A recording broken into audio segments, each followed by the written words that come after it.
Welcome to This Explainer. You know, if you're anything like me, you are always digging for the actual truth behind the headlines. You want the raw data, right? Well, today I am putting on my investigative reporter hat because we are opening up a highly sensitive case file. We're going to examine this massive legal anomaly that's literally sending shockwaves through the American justice system right now. We are talking about a document that has the power to change, well, pretty much everything we thought we knew about one of the most high-stakes investigations of the entire decade. So let's just dive right into this. Right at the very center of all this controversy is a handwritten note. It's been described as a final message, and it has just suddenly surfaced years after the fact. Now, in the investigative world, when a totally new piece of evidence drops like this, the immediate instinct is to treat it like the ultimate smoking gun. I mean, it's the exact kind of discovery that reporters and legal analysts spend their entire careers waiting for.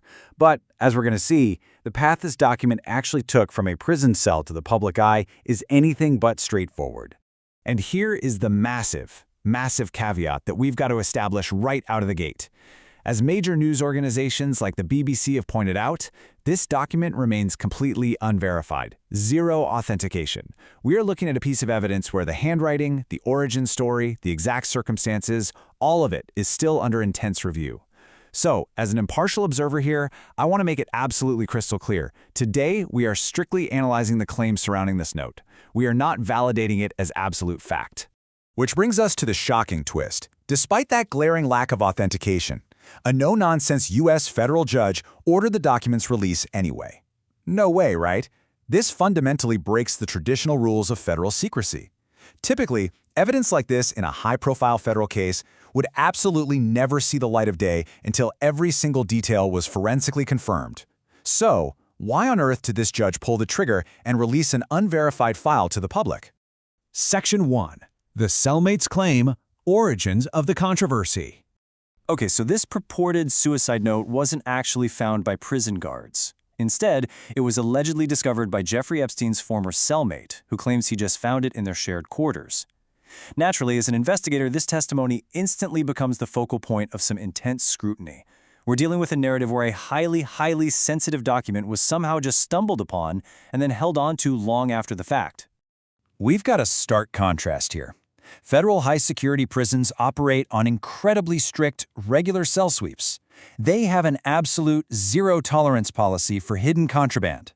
And yet, this cellmate claims this handwritten document was supposedly hidden in those exact same quarters for years. Which begs the very obvious question that you are probably asking yourself right now. How could a document like that remain hidden for this long under those strict federal conditions? It's a really glaring discrepancy between the established protocols for prison security and the cellmate story. And honestly, this is exactly why the evidence remains unverified and why the source of the document is heavily under the microscope. Section 2. Releasing unverified evidence. The judicial strategy. The source material actually points to a specific driving force behind the judge's decision here. We're talking about immense pressure from legal advocacy groups to ensure total transparency in a case that has pretty much defined a decade of Washington headlines. Think of it like a giant pressure cooker. The public, the advocacy groups, they're constantly turning up the heat, demanding answers and accountability. And that creates this massive conflict between the traditional, closed-door secrecy of the justice system and this overwhelming demand for public transparency. So the judge faced this really brilliant dilemma. On one hand, the traditional authentication process is kind of like a slow drip faucet. It's meticulous, it's heavily reliant on forensics, deeply secretive, and painfully slow. But opposing that is the public interest override, which is basically like opening the floodgates for fast, transparent, and immediate public scrutiny. In this specific instance, the judge decided that the intense public interest essentially overrode the need to wait for that slow-drip forensic process to finally finish. And that behind-the-scenes verification process? It's incredibly strict and time-consuming. Experts have to gather baseline handwriting samples, they have to apply complex forensic analysis techniques to the actual paper and ink, and then rigorously verify the exact circumstances of the discovery with that cellmate. Actually, major news agencies and forensic legal teams are actively pursuing these exact steps right as we speak. So the truly crucial point here is that by releasing the note before completing all those rigid steps, this has become a massive test case for overriding traditional secrecy. The judge made a really calculated move to let the public see the evidence as the investigation unfolds in real time.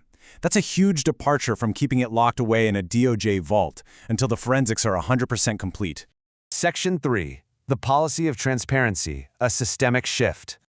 Think about it. In the past, we always operated under a standard of strict traditional secrecy. Unverified documents stayed buried until they were definitively proven authentic. But today, we're watching a judicial test case unfold in real time, where a judge actively chose transparency over absolute certainty just to satisfy public demand. And looking toward the future, this singular event could forge entirely new high-security policies for exactly how sensitive evidence is handled across the entire federal prison system. Okay, so what does this all mean? Why does this matter to you, and what should you take away from this explainer? Well, first, this event completely redefines the power of judges to make executive calls on what the public actually gets to see. Second, it fundamentally prioritizes public transparency over bureaucratic secrecy. And third, it actively reshapes how high-security evidence is going to be handled in future high-profile cases. The legal landscape is literally shifting right before our eyes, setting a precedent that's going to echo for years. Which leaves us right here.